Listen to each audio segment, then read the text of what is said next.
In the summertime, the branch line station masters enjoy a friendly competition for the most beautiful station on the island of Sodor.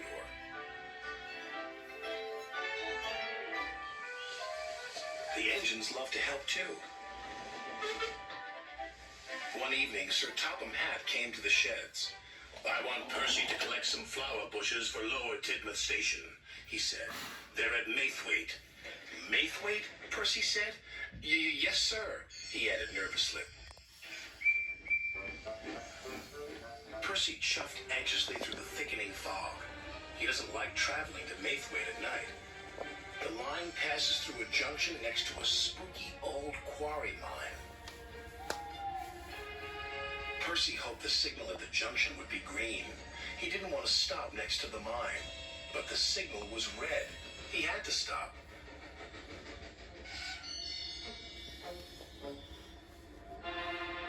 Suddenly, he saw something.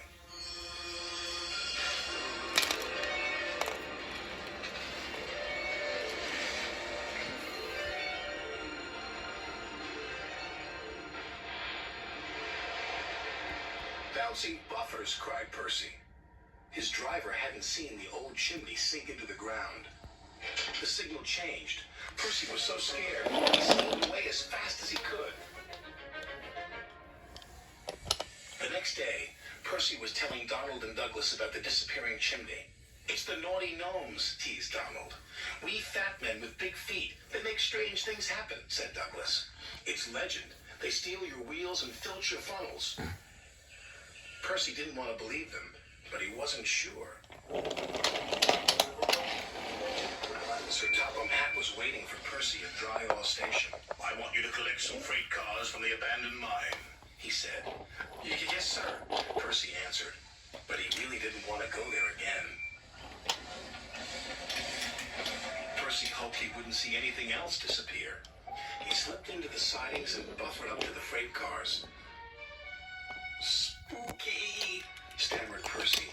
Suddenly, another building at the old mine sank into the ground.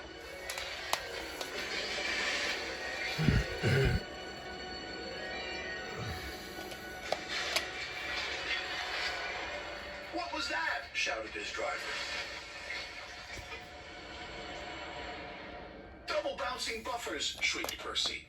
He was so scared, he lurched forward and rammed the freight car. "Naughty gnomes," cried Percy. He steamed away faster than before, all the way back to Lower Tidmouth Station. Percy's driver told Sir Topham Hatt what they had seen.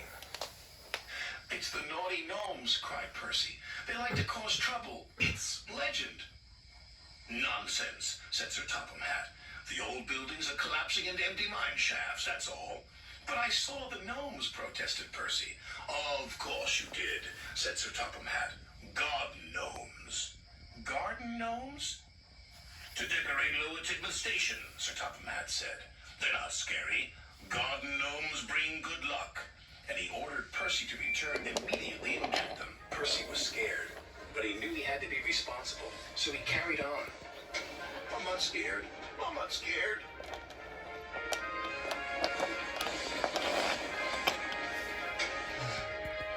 He waited for something else spooky to happen, but it didn't.